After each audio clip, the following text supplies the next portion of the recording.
Bienvenue dans une nouvelle vidéo de la chaîne Intemporelle. Aujourd'hui, on va regarder le site de Pini Parma.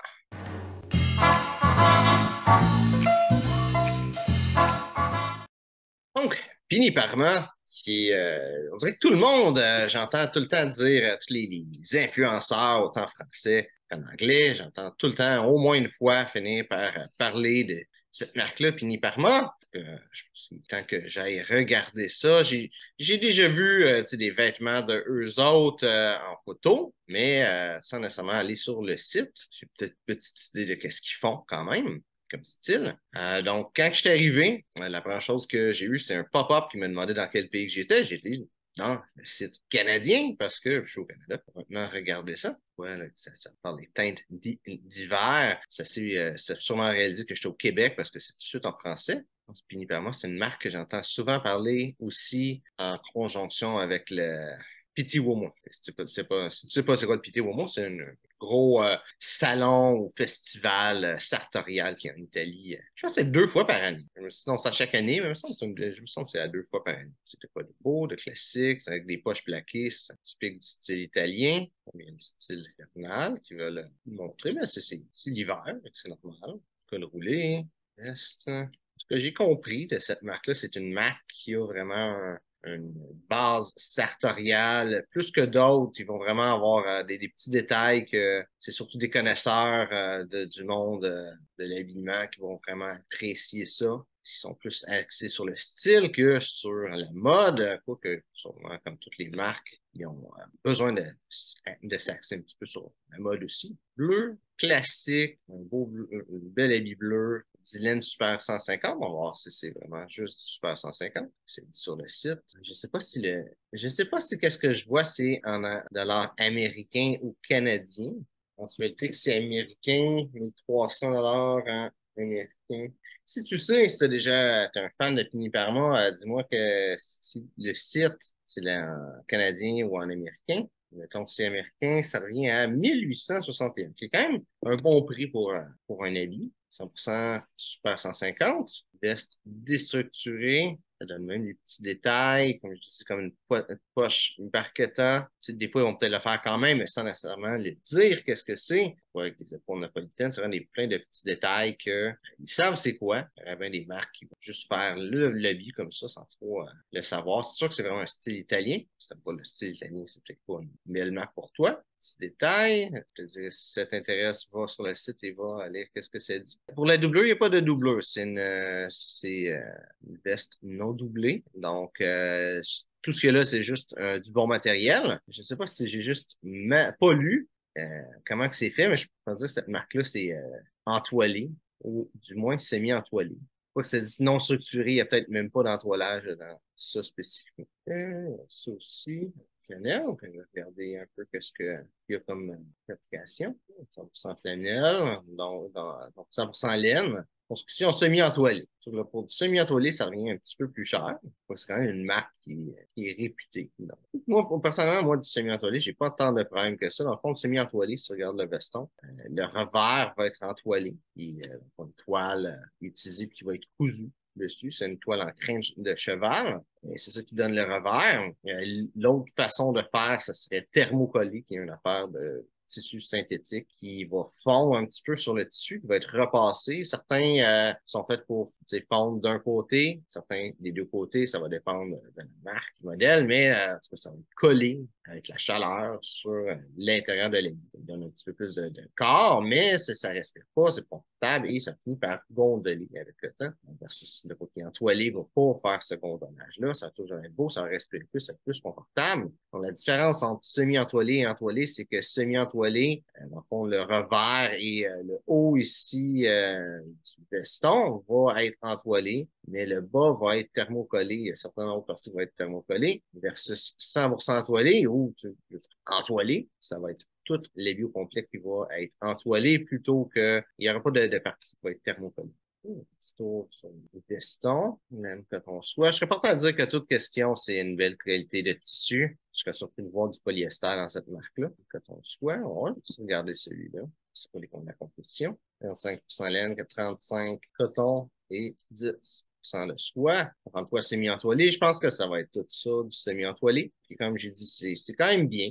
C'est sûr que c'est pas la meilleure construction, mais c'est quand même bien. Puis pour c'est comme une marque de luxe, ça revient quand même moins cher. C'est sûr que là, il y a des marques qui vont faire ça, que ça va être un petit peu moins cher encore pour du sommeil étoilé. Je vais tout le temps parler de Spear McKay parce que c'est pas mal la compagnie la moins chère avec une meilleure qualité que je connais sur le marché. C'est sûr que si tu vas dans du plus cher, tu regardes pas le prix, tu peux trouver le mieux que Spear McKay. Mais si tu veux quelque chose qui a un super bon rapport qualité-prix, ils sont pas mal durs à battre, hein.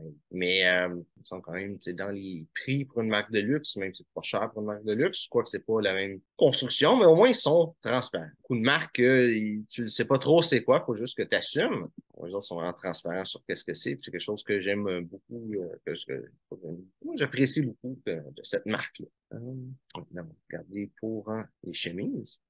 Bleu classique. 179 c'est un très bon prix. Là, moi, c'est sûr que si c'est en canadien, c'est en américain, c'est un petit peu cher, mais c'est dans les prix des chemises de luxe. Pour les chemises régulières, c'est dans les prix aussi. La majorité des marques de base, les chemises, ça serait 150 c'est un petit peu plus cher, mais bon, 100% coton, ben, c'est une certification. Moi, je ne sais pas de quoi de si important que ça, à mon avis, mais 100% coton, c'est ça qui est vraiment le plus important.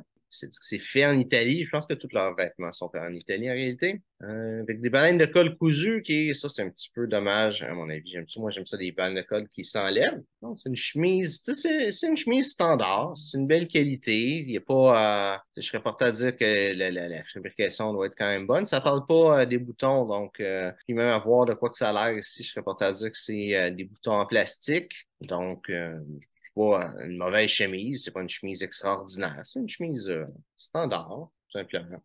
Mais j'ai rien à dire contre la chemise. Évidemment, les souliers, hein, je vois qu'ils font des souliers dans le même style que l'Europiana et qui sont la moitié du prix. En plus, je serais porté à dire qu'ils sont pas la moitié de la qualité, mais bien la même qualité que l'Europiana. L'Europiana, c'est une belle marque, mais c'est quand même assez cher. Regardez, un soulier Richelieu, classique, 455 cousu Blake, on va s'y attendre pour un soulier italien.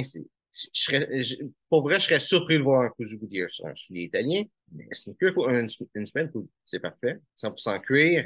Ça dit, la semelle est en cuir aussi, donc c'est aussi une belle qualité. Dans les prix, un petit peu cher. Je peux pas dire si c'est la finition et tout ça, si c'est dans des souliers extraordinaires, mais c'est dans les bons prix, un petit peu élevé. Je dirais que un autre soulier cousu Blake ou même cousu Goodyear, tu peux avoir ça pour peut-être 100, 200 dollars de moins. C'est faisable d'avoir. Après ça, je sais pas ce que leur matériel est vraiment supérieur à d'autres marques qui sont dans ces prix-là. Est-ce que la finition est mieux? Pas vraiment me dire.